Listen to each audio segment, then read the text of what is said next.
Career point classes में आपका फिर स्वागत है।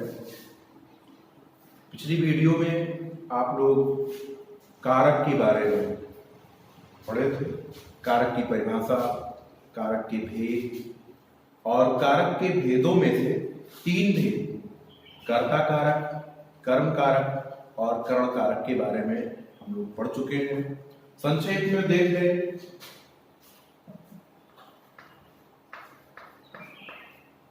कर्ता कारक। कर्ता कारक क्या है? क्रिया को करने वाला कर्ता कारक है। क्रिया को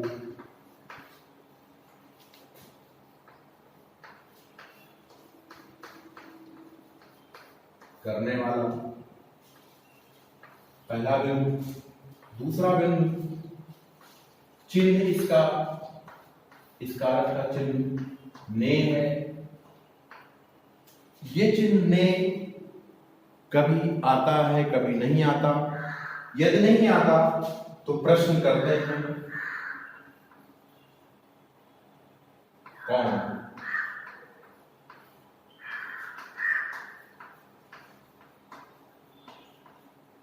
कौन से प्रश्न करते हैं।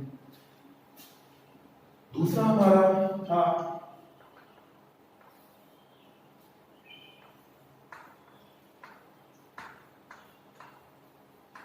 कर्म कारक।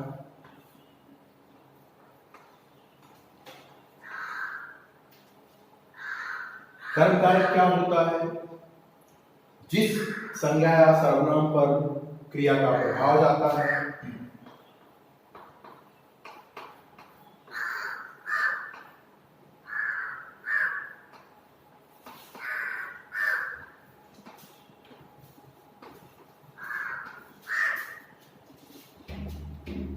क्रिया का प्रभाव या फल। दूसरी बात, इसका चिन्ह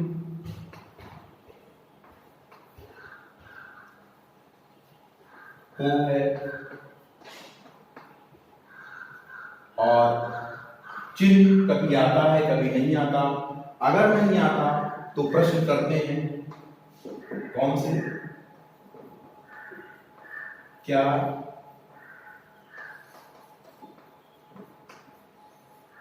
किसको से प्रश्न कर, क्या किसको से प्रश्न कर। इसी तरीके से तीसरा कारक करण कारक था।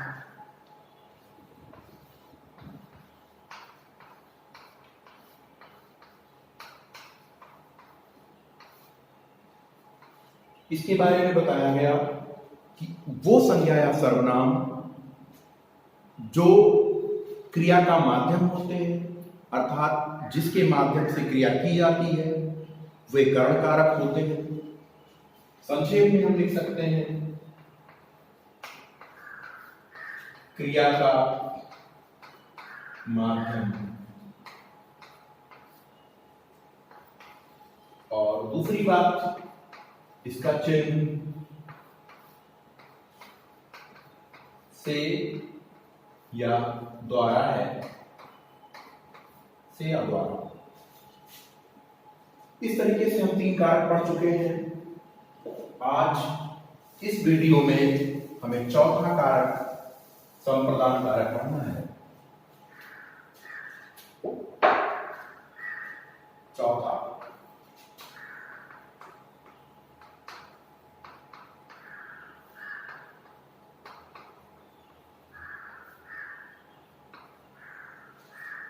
क्या होता है संप्रदान कारक?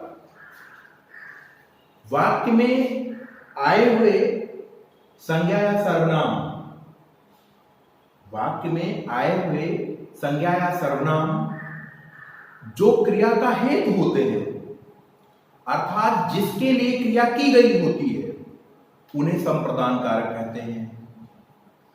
आसान शब्दों में हम कह सकते हैं कि वाक्य में जिस संज्ञा या सर्वनाम के लिए क्रिया की जाती है उसे संप्रदान कारक कहते हैं, अर्थात क्रिया के हेतु को संप्रदान कारक कहते हैं। संक्षेप में हम लिख सकते हैं, जिस संज्ञा या सर्वनाम के लिए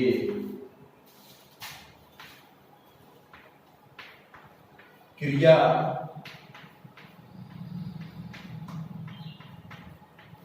की जाती है,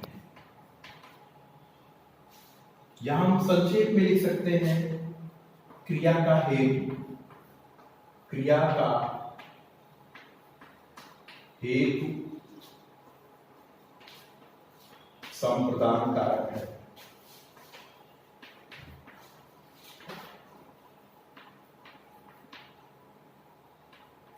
जैसे उदाहरण के तौर पर समझें, जैसे देखिए, वह पिताजी के लिए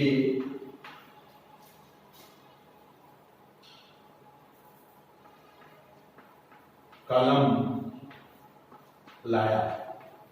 ध्यान दें, ये क्रिया है लाया। ये क्रिया किसके लिए की जा रही है? लाने का काम किसके लिए किया जा रहा है?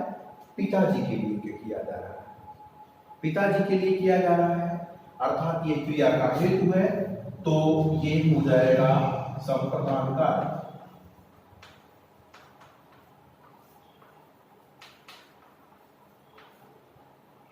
किसके लिए लाया गया? पिताजी के लिए लाया गया। क्रिया का हेतु, लाने का काम किसके लिए किया गया? पिताजी के लिए किया गया, तो ये संप्रदान कारक होगा। कहने का मतलब हम इसका चिन्ह क्या बना सकते हैं? चिन्ह इसका है के लिए, के लिए या को, दो ये और के लिए या को। ध्यान दें, इसमें के लिए आया हुआ है, इस शब्द के तुरंत पूर्व आने वाला शब्द संप्रदान कारक होगा। इसका चिन्ह को भी होता है।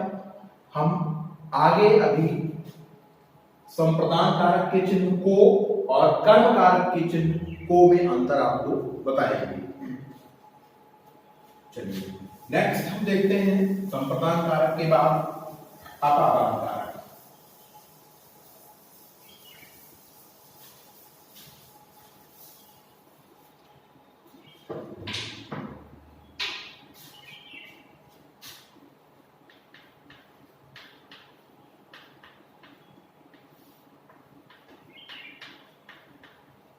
अपादान कारक वाक्य में आए हुए एक संज्ञा या सर्वनाम का अलगाव दूसरे संज्ञा या सर्वनाम से हो। एक संज्ञा या सर्वनाम का अलगाव दूसरे संज्ञा या सर्वनाम से। ध्यान दें, यहां पर क्रिया से संबंध नहीं हो रहा है, संज्ञा या सर्वनाम का संबंध क्रिया से नहीं हो रहा है, बल्कि ये कहा जा रहा है कि एक संज्ञा या सर्वनाम का अलगाव दूसरे संज्ञा या सर्वनाम से हो तो वहां पर अपादान कारक होता है, वहां पर अपादान कारक होता है। इसका चिन्ह से होता है। ध्यान दें,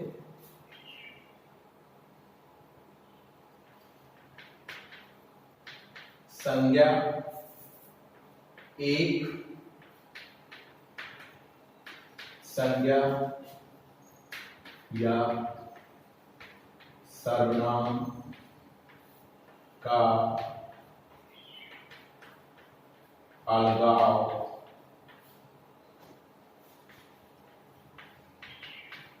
दूसरे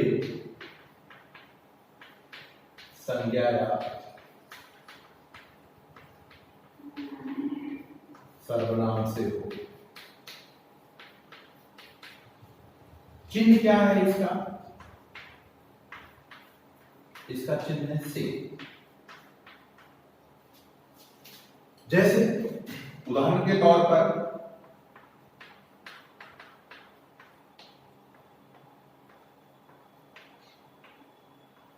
पेड़ से पत्ते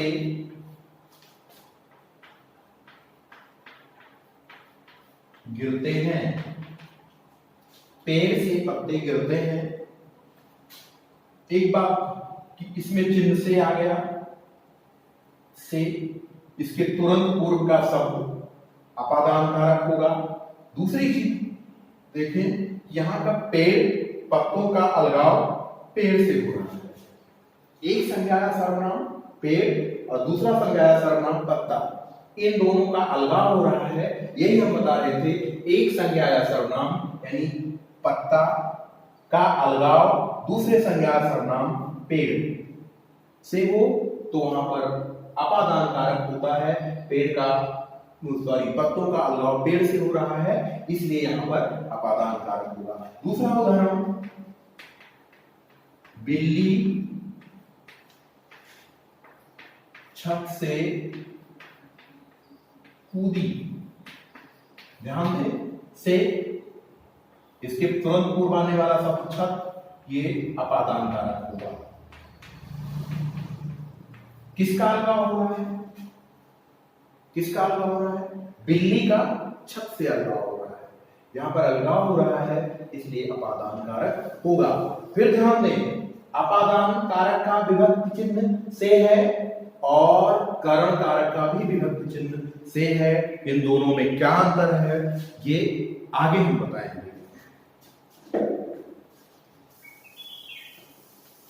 नेक्स्ट अगला आता है संबंध कारक।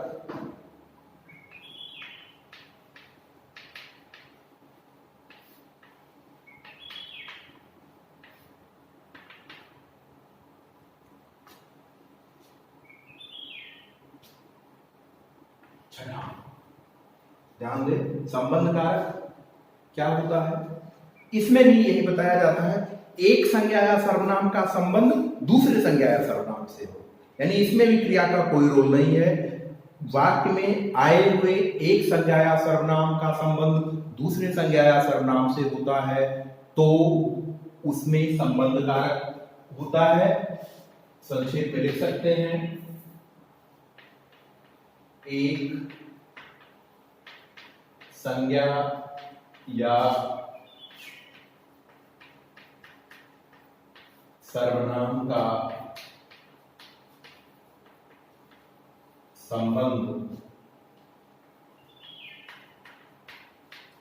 दूसरे संज्ञा या सर्वनाम से हो। ध्यान दें, इसका चिन्ह क्या है? का, की, के, रा, री, अरे, ना, नी, ने। इसमें से ये चिन्हों में से, संबंध कारक के चिन्हों में से का, की, के स्वतंत्र कारक चिन्ह है और रा, री, रे, ना, नी, ने ये प्रत्यय के रूप में जुड़े होते हैं। ध्यान दें, का, की, के ये कारक चिन्ह स्वतंत्र शब्द के रूप में आते हैं, यानी अलग शब्द होगा, उसके पूर्व आने वाला शब्द संबंध कारक होगा। रा, री, रे, ना, नी, ने ये भी कारक चिन्ह है, लेकिन ये उसी शब्द के साथ जुड़े होते हैं। उदाहरण के तौर पर, जैसे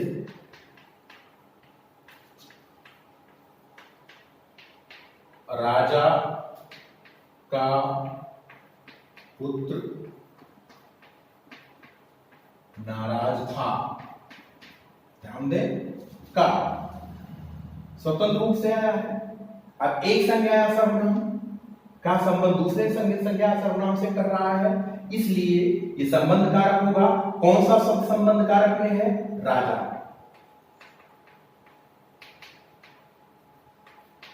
संबंध कारक।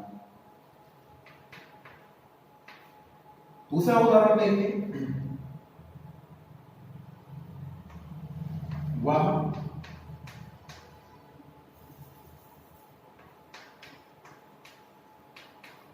तुम्हारे भाई के साथ गया है।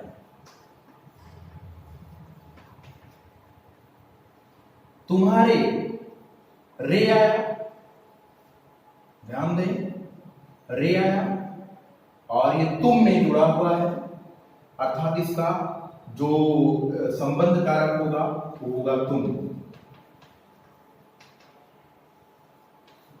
संबंध कारक तुम में जुड़ा हुआ है रे, ठीक है। इसी तरीके से नानी ने, अपना, अपनी, अपने अगर आएगा तो उसमें भी संबंध कारक होता है, क्योंकि अपने में ये शब्द जुड़ा हुआ है, ठीक है। फिर से ध्यान दें, संबंध कारक एक संज्ञा या सर्वनाम का संबंध दूसरे संज्ञा या सर्वनाम से हो तो वहां पर संबंध कारक होता है। इसका चिन्ह काकी के, रारी रे, नानी में होता है। काकी के स्वतंत्र कारक चिन्ह होते हैं, अर्थात ये एक शब्द के रूप में आते हैं, जबकि रारी रे, नानी ने ये प्रत्यय के रूप में उसी शब्द में जुड़े होते हैं, ठीक है। अगला हम देखेंगे अधिकरण कारक।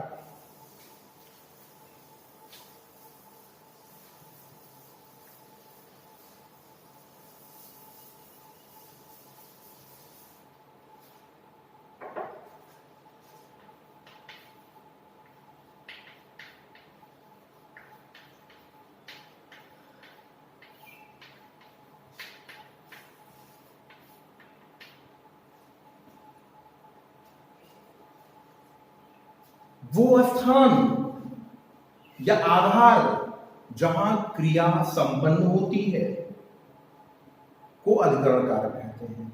यानी वो स्थान या आधार जहां पर क्रिया होती है उसे अधिकरण कारक कहते हैं। संक्षेप में हम कह सकते हैं कि क्रिया का स्थान या आधार ही अधिकरण कारक है।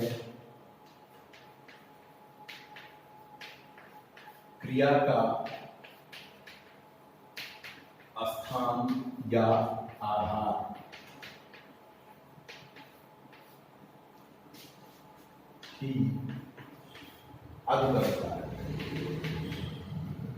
ध्यान दें, अर्थात कोई क्रिया होती है वो कहां होती है,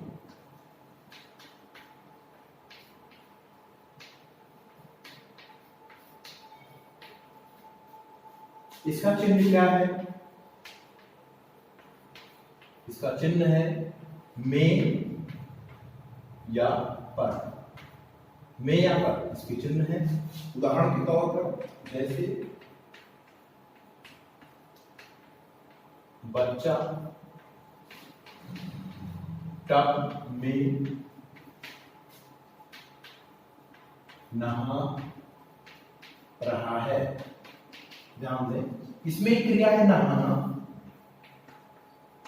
ये क्रिया हो कहां रही है, क्रिया का स्थान कहां है, क्रिया का आधार का क्या है, तो पता चलता है कि क्रिया कहां हो रही है। नहाने का काम कहां हो रहा है, टब में हो रहा है। तो ये क्या हो जाएगा, अधिकरण कारक होगा। और चिन्ह से भी इसकी पहचान कर सकते हैं। चिन्ह में के तुरंत पूर्व आया है, इसलिए ये अधिकरण कारक होगा।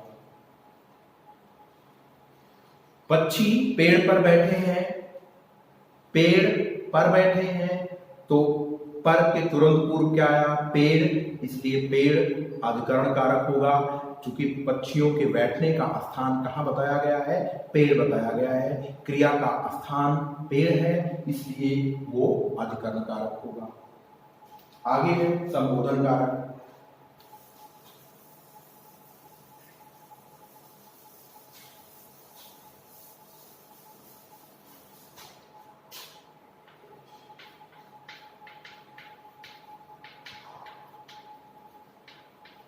संबोधन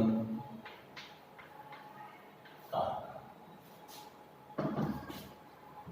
संबोधन कारक वे शब्द जिन्हें बुलाने में प्रयोग किया जाता है, संबोधित करने में प्रयोग किया जाता है, उन्हें संबोधन कारक कहते हैं। काल करने में, बुलाने में, संबोधन में प्रयुक्त होने वाले शब्द संबोधन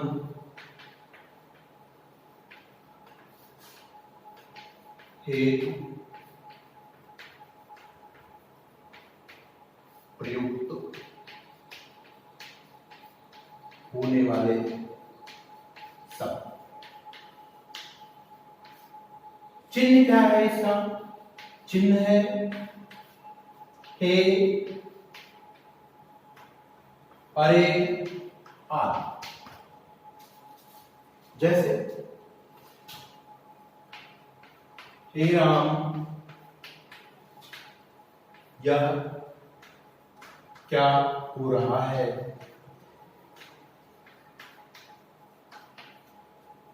हे राम, इसमें राम शब्द संबोधन है, क्योंकि हे इसके साथ राम के साथ आया हुआ है। ये राम शब्द जो होगा ये संबोधन कारक में होगा, अर्थात यहां पर संबोधित करने के लिए प्रयोग किया गया है हे का।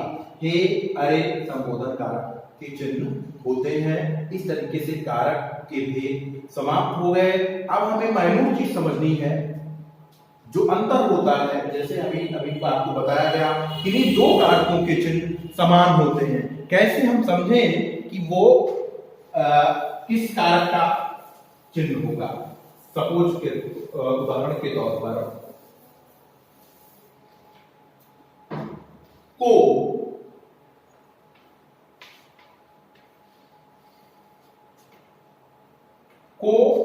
दो कारकों का चिन्ह है। किसका किसका है? एक कर्म कारक का, दूसरा ये संप्रदान कारक का।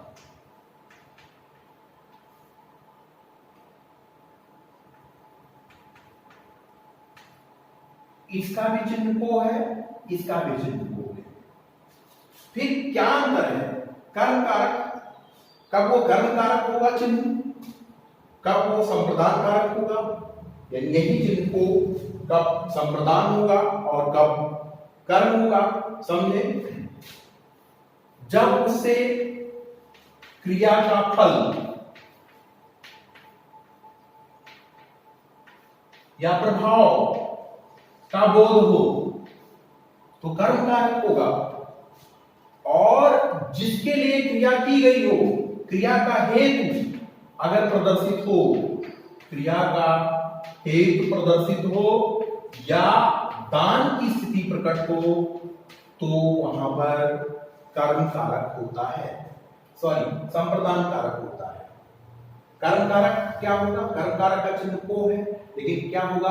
जब क्रिया या फल के रूप में ये हो तो को कर्म कारक का चिन्ह होगा। संप्रदान कारक कब होगा? जब वो क्रिया का हेतु या दान की स्थिति प्रकट हो रही हो तो वो को वही चिन्ह को संप्रदान कारक होगा। एक उदाहरण से समझें।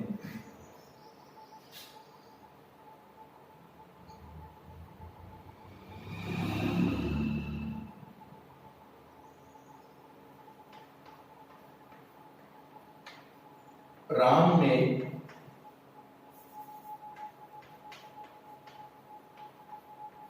मोहन को एक कलम दिया। ध्यान दो, दिया, देने का काम, देने का प्रभाव किस पर है? मोहन पर।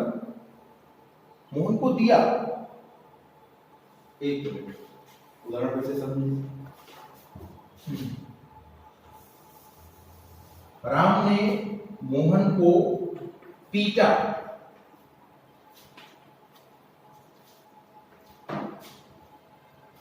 राम ने किसको पीटा? मोहन को। और पीटने का प्रभाव किस पर आया? मोहन पर आया, इसलिए को यह कर्म कारक होगा। वहीं पर राम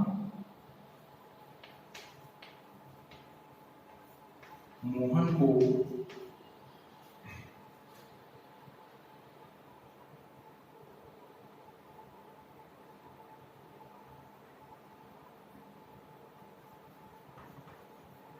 कलम दिया, यानी दान की स्थिति प्रकट हो रही है। यहां पर को आया है लेकिन वो दान की स्थिति प्रकट हो रही है, तो यहां पर मोहन ये संप्रदान होगा। कहने का मतलब को आए लेकिन वो के लिए के संदर्भ में हो तो भी संप्रदान कारक होगा, को के लिए के संदर्भ में। जैसे दूसरा उदाहरण देखें,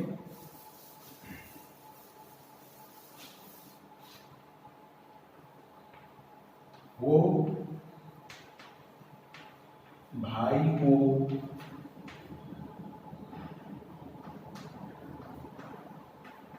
मिठाई लाया, को यहां आया है लेकिन यहां पर को जो है वो के लिए के संदर्भ में आया है, के लिए के संदर्भ में आया है, और के लिए संप्रदान कारक का चिन्ह होता है, इसलिए यहां पर भाई शब्द जो है ये कर्म कारक नहीं है बल्कि ये संप्रदान कारक है, संप्रदान कारक है।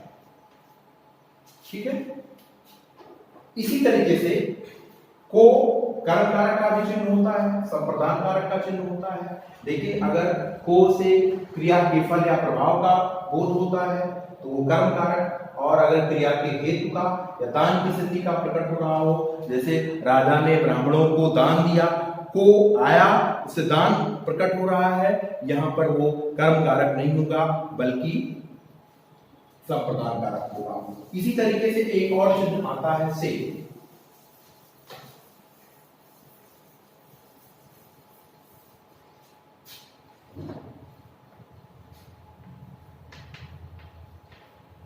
ये भी दो कारकों का चिन्ह है। पहला ये करण कारक का चिन्ह है और दूसरा ये अपादान का चिन्ह है। दोनों ही कारकों का चिन्ह से होता है। क्या अंतर है, कैसे हम समझें कि से करण कारक है और कब हम समझें कि से अपादान कारक है, यानी वही चिन्ह अलग अलग कारकों के चिन्ह अलग अलग कारकों के रूप में प्रयोग होता है। कैसे समझें, अगर वाक्य में से आया है और उस से के द्वारा क्रिया का माध्यम, क्रिया का माध्यम, और जब क्रिया का माध्यम होगा तो जुड़ाव का भाव प्रकट होगा। जुड़ाव प्रकट होता है तो वहां पर से करण कारक होता है, करण कारक का चिन्ह होता है। और वही से चिन्ह जब वो अलगाव की स्थिति प्रकट करता है, अलगाव की स्थिति प्रकट करता है तो वो अपादान कारक होता है। यानी कि सामान्य शब्दों में हम कह सकते हैं कि जुड़ाव की स्थिति में कर्ण कारक होता है, अलगाव की स्थिति में अलगाव की स्थिति में अपादान कारक होता है। एक उदाहरण से समझें, वह बस से आ रहा है, उसके आने का माध्यम है बस, यहां पर माध्यम के रूप में प्रकट हो रहा है। से चिन्ह आया लेकिन बस यहां पर कर्ण कारक है। वहीं पर अगर हम लिखें वह लखनऊ से आ रहा है,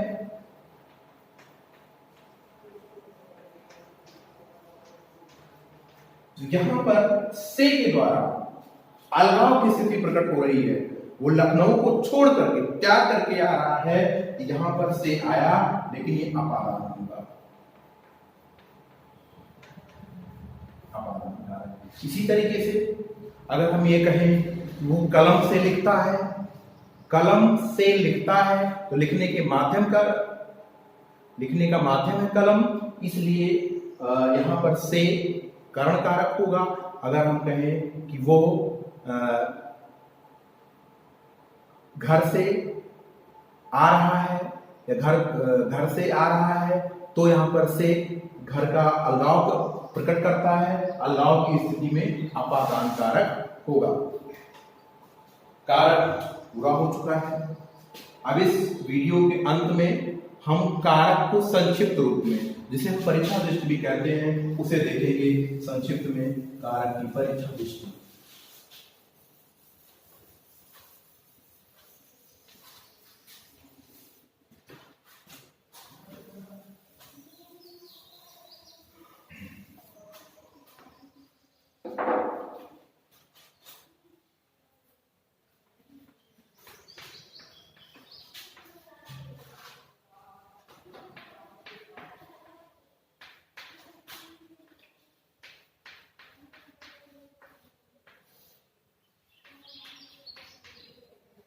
कारक परीक्षा दृष्टि में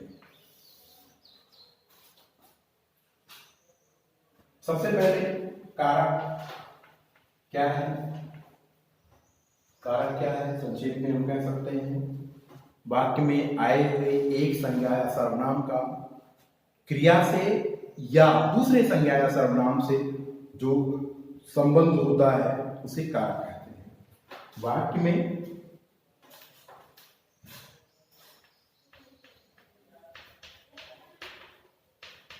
एक संज्ञा या सर्वनाम का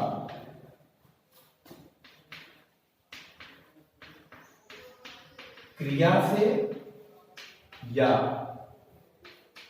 दूसरे संज्ञा सर्वनाम से जो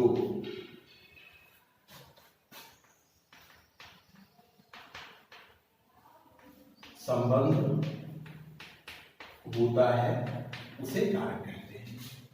ठीक है, कारक। अगला बिंदु हमारा है कारक चिन्ह। कारक चिन्ह क्या है? तो हम संक्षेप में कह सकते हैं, कारक कारक का पहचान कराने वाले शब्द, कारक की पहचान कराने वाले शब्द कारक चिन्ह है। अगला है कारक चिन्हों के हम किन किन नामों से जानते हैं?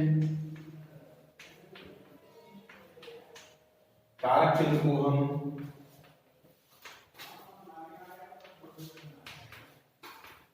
विभक्ति या परसर्ग के नाम से भी जानते हैं।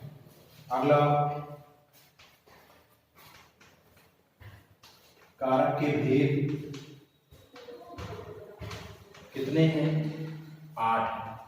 कारक के कितने भेद हैं? 8। अब इसी कारक के 8 भेदों को हम परीक्षा दृष्टि में संक्षेप में एक टेबल के माध्यम से बताएंगे। वो टेबल ये है।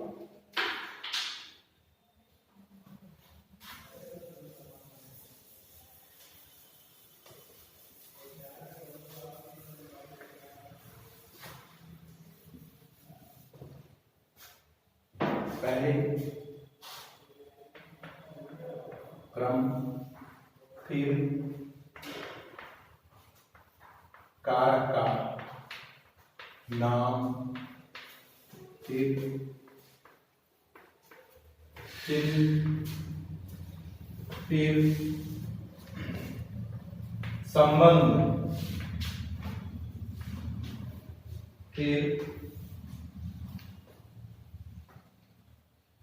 एक उदाहरण।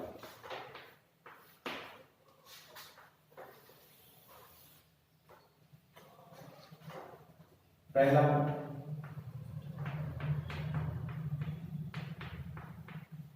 कर्ता कारक, दूसरा कर्म, तीसरा कर्म,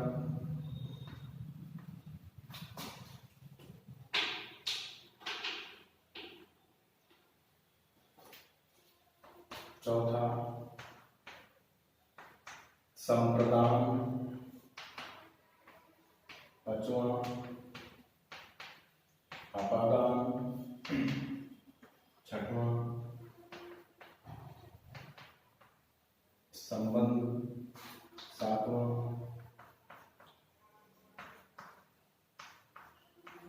अधिकरण 8वां,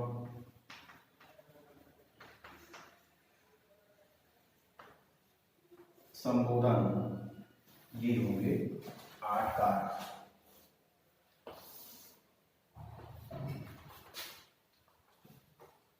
कर्ता कारक का चिन्ह ने, कर्म कारक का चिन्ह को, करण कारक का चिन्ह से या द्वारा, संप्रदान का को या के लिए, अपादान का से, संबंध का की, के, अधिकरण का चिन्ह में, पर, संबोधन का हे, अरे। ठीक है। संबंध यानी कि संज्ञा या सर्वनाम का क्रिया से क्या संबंध होता है, तो हम कह सकते हैं इसे ये क्रिया को करने वाला होता है, क्रिया को करने वाला। कर्म क्या होता है, इसका चिन्ह को है, क्रिया का प्रभाव फल होता है। करण कारक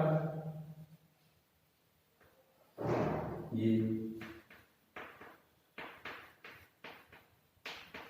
क्रिया का माध्यम होता है। संप्रदान कारक